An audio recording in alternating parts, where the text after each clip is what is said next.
là on a une preuve que Mayotte intéressait les gens depuis si longtemps, depuis très tôt. Vous allez voir que là on est au début du 7e siècle, quand on sera dans la salle à côté, on sera au 9e siècle. Ok?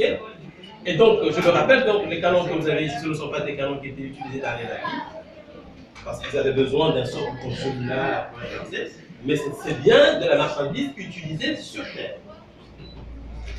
C'est ce que nous disent en tout cas les Français. Donc ça, donc, c'est important donc, à rappeler que Mayotte donc, est importante dans sa région depuis un moment, et on n'est pas, enfin, chaque année, ou à chaque découverte, on est en mesure d'apporter de la connaissance supplémentaire par rapport au rôle que Mayotte a pu jouer. Ok? Le rôle de Mayotte, c'est aussi l'exposition que vous avez contre le mur, qui en fait parle de navigation et qui remonte jusqu'au 2e siècle. Et là aussi, on voit que les gens venaient dans la région. À Mayotte ou pas, mais en tout cas, cette région-là intéressait les grands navigateurs depuis très tôt. Et donc, ils venaient ici pour échanger, pour dire tout et n'importe quoi, en tout cas qui marchait. Est-ce qu'il y a une question? Oui.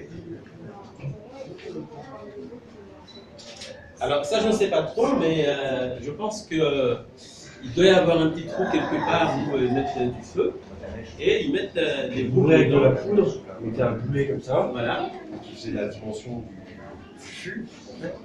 Il y a une mèche qui arrive ici, on allumait la mèche, ça mettait le feu aux poudres et ça éjectait le. Ça fait des boum. Grosse boule de pétanque qui est derrière la tête. Oui. Ok? On va côté? Alors on va aller doucement.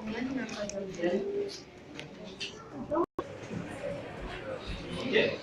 Alors, la salle dans laquelle on est, on appelle ça la salle échange. Pourquoi? Parce que on est en train de démontrer que Mayotte est en train d'échanger avec le monde. Et par exemple, le film que vous avez juste derrière moi, c'est un film qui ne dit pas grand-chose, mais qui montre un certain nombre d'images hein, qui rappellent les relations que Mayotte a pu avoir par le passé avec le reste du monde. J'allais dire, c'est l'adversité, c'est aussi la ressemblance entre les gens de Mayotte et qui vit Mayotte à Zanzibar. Parce qu'on le sait, par le passé, c'était notamment grâce à des gens que les gens sont venus ici avec alors, la connexion au monde, c'est aussi la maquette du port de Lomoni qui est là. Et qui aujourd'hui connecte Mayotte au monde via des échanges commerciaux. Des échanges commerciaux qui, par le passé, donc, comme on le disait, se faisaient via des moyens, tout ça. Mais là, on a un port en eau profonde qui permet justement de recevoir plein de conteneurs. Alors, la connexion au monde, c'est aussi le film qui est ici.